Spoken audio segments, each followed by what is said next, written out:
Voici mon secret, dit le renard. Il est simple.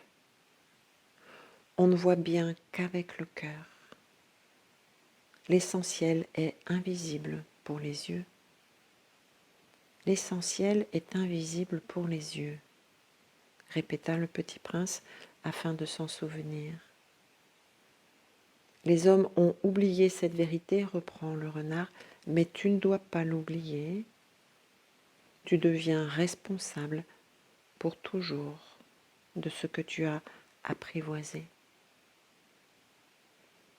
Je me suis inspirée de ce passage du Petit Prince d'Antoine de Saint-Exupéry pour retrouver d'où vient l'amour.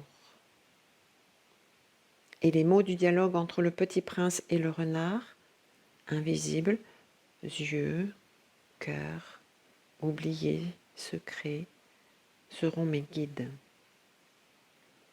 Le mot n'étant pas la chose, c'est avec la langue des oiseaux, sa vibration, ses vibrations dans l'invisible que j'en perçois toute la magie. Par exemple, amour, âme, our, our étant lumière en hébreu, amour, lumière de l'âme. La lumière. La lumière va révéler notre création, nous accueillir dans notre incarnation, nous attirer tout au long du processus de vie. Lumière, L-U, élu, aime par l'amour, hier, depuis toujours. En fait, nous sommes les élus de l'amour depuis notre conception. Commençons par l'invisible. Invisible, in, à l'intérieur, le regard intérieur, mais pas avec les yeux. Bien avant de voir, il y a ressentir. À l'été 1993, la criminalité violente à Washington, D.C. a diminué de 23,6% sur une période de 2 mois, pendant qu'on demandait à 400 participants de se rassembler et de méditer sur l'amour, d'envoyer des pensées d'amour. Cette étude scientifique a été publiée dans The Journal of Offender Rehabilitation, qui se concentre sur la réhabilitation des délinquants. Il publie des recherches cliniques multidisciplinaires et des analyses de sujets liés à la criminalité et à la psychologie. Dès l'expérience terminée, le taux de criminalité a commencé à remonter. La probabilité pour que cet effet puisse avoir été causé par une variation aléatoire était inférieure à 2 chances sur 1 milliard. Dès lors, plus de 50 études scientifiques ont démontré qu'un tel effet existe réellement. Des améliorations sur le plan de la santé et de la qualité de vie des populations étudiées. L'effet de ces méditations sur les pensées d'amour avait également entraîné une baisse du nombre d'accidents et des conflits militaires. Ceci a été publié dans The Science of World Peace en septembre 1993. La même expérience a été réalisée avec 7000 personnes. 7000 personnes qui ont réduit de 72% le terrorisme mondial. On peut s'interroger sur la puissance de pensée d'amour et de paix dans l'invisible. Qu'est-ce que c'est? Morula, petite mûre. Nous, au 6e jour de notre conception, notre voyage dans l'obscurité cosmique de la trompe de Fallope. Nous apercevons la lumière de la sortie pour notre incarnation dans la paroi de l'utérus. Le germe unicellulaire, issu de la fécondation de l'ovule par le spermatozoïde, s'est divisé et a parcouru son chemin à travers la trompe de Fallope, en symbiose métabolique avec la mère. Il est entouré d'une membrane pellucide. Paix, lucide. Une intelligence de vie génère une paix pendant ce voyage, une béatitude céleste. Et lucide, de luxe, lumière. Tiens, encore la lumière, pour éclairer notre parcours. Cette membrane le protège et l'empêche de coller à la trompe de Fallope. L'œuf quittera cette membrane pellucide au moment où il sortira de la trompe afin de négocier son implantation dans la paroi de l'utérus. L'œuf s'implante dans l'utérus au 7e jour de son voyage. Se produit alors une négociation entre l'œuf et la paroi de l'utérus. S'il y a accord, il y a implantation. La négociation se fait par l'anandamide, un neurotransmetteur cannabinoïde endogène, la version humaine du THC. Anandamide, Ananda, vient du sanskrit félicité. Et la félicité, c'est un bonheur intense lié à des circonstances particulières. C'est un endocannabinoïde produit par le cerveau de la mère. L'anandamide contient la mémoire du secret, un « je viens, j'ai décidé de ce que je veux faire », ce qui correspond à la réalité des cellules qui, en interaction avec des champs biométaboliques de l'utérus, ont décidé de l'implantation. Ce sont nos cellules qui décident. Nos cellules s'autodécident. Dès l'implantation, la négociation est oubliée. Il nous faudra retrouver le secret pour pouvoir se créer, devenir un, unique. Aller chercher du cannabis à l'extérieur signifiera refuser la mémoire de « oui, je viens ». L'autre élément de la négociation, c'est le glycogène, du sucre, dont la paroi de l'utérus est remplie. Le glycogène est la mémoire de l'amour endogène, un « je t'accueille ». L'évolution de l'être humain dépendra de sa capacité à se passer du sucre exogène. Le sucre exogène est une addiction, une maladie d'amour, une peur de ne pas être aimé. Dans une version symbolique, l'œuf tombe au moment de son implantation dans un nid de cannabis sucré. Nous détenons au plus profond de nous la mémoire du secret de notre création. Nous avons ressenti la félicité et l'amour et nous avons oublié. Pourtant, la vibration dans l'invisible restera immatérielle et immortelle. Devant ce qui sera les yeux, il y a le souvenir du voyage céleste, de la béatitude. En s'implantant dans l'utérus, l'œuf crée une cavité amniotique, amnios, âme, nos, N2OS, l'intelligence de vie, le divin, mais aussi amnésique pour oublier, et une cavité vitelline, vitel 1, devenir unique. L'être humain est issu de la rencontre entre l'âme et l'animal. De 2 couches, on passe à 3 couches, ectoderme, mésoderme et endoderme. Le mésoderme est le fruit d'un champ de force de l'ectoderme, la main, sur l'endoderme, l'animal. Dans un mouvement de plicature, nous venons déposer le secret de la félicité et de l'amour là où il sera protégé. Pendant le rêve d'éveil, les paupières closes, Des hologrammes de ces instants sont prêts à être projetés, éclairés. Dès le départ de notre vie, nous sommes sensibles à ce qui se ressent et nous en protégeons le secret en le mettant à l'intérieur.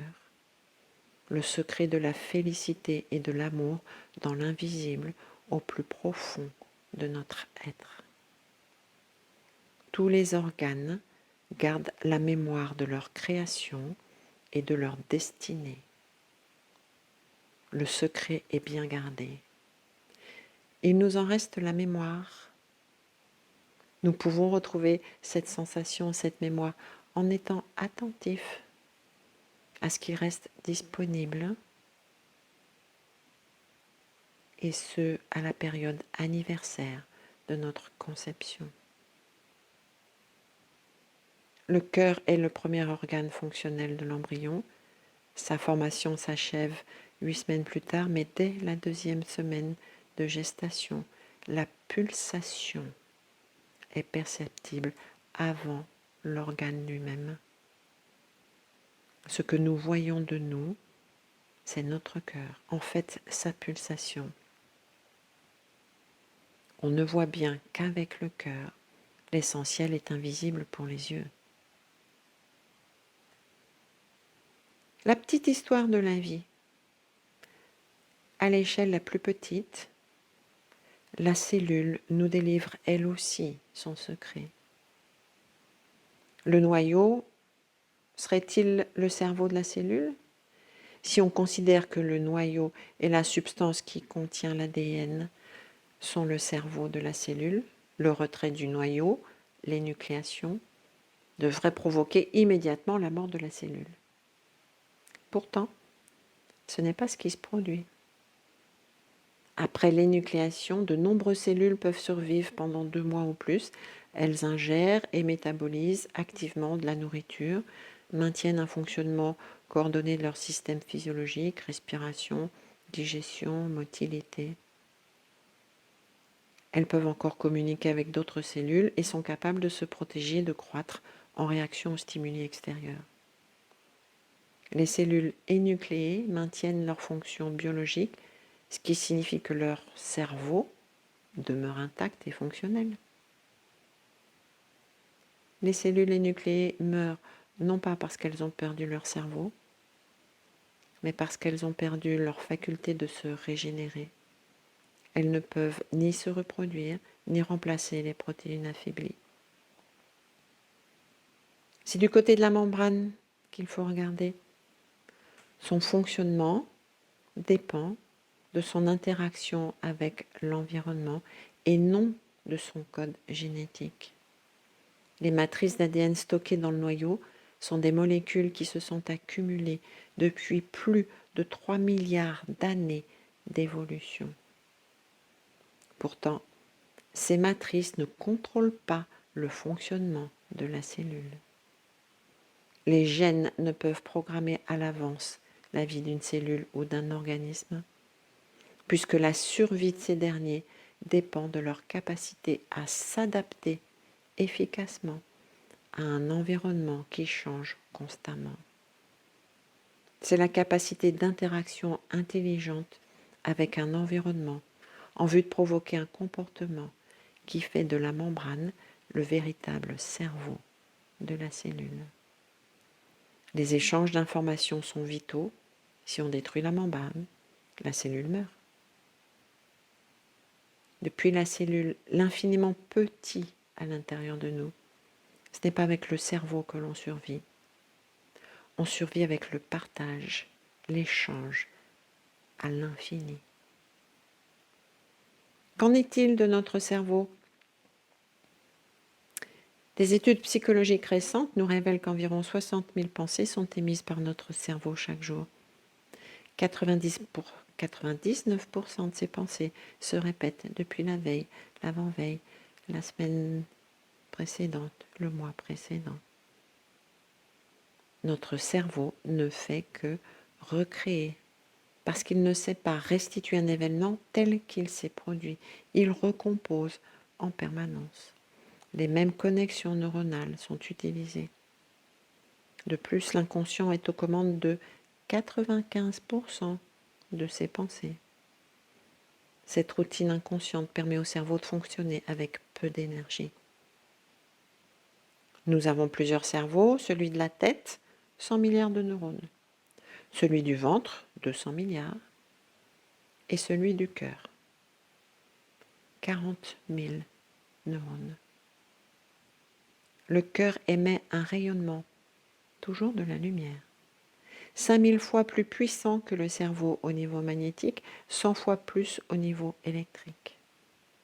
Le cerveau de la tête perçoit l'information à travers 24 images par seconde. Le cerveau du cœur ne connaît pas de limite dans la perception de l'information. Il perçoit les informations 2 secondes avant qu'elles ne soient conscientes. Mais aussi, le cerveau du ventre ressent le stress jusqu'à 6 secondes avant que l'image ne soit visualisée. Nous pressentons les choses qui sont sur le point de se produire. Finalement, le cerveau de la tête est le dernier à conscientiser un événement, et pourtant c'est lui qui va poser les mots et les figer au risque de nous rendre malades. Le voyage commence par notre ventre, siège des émotions.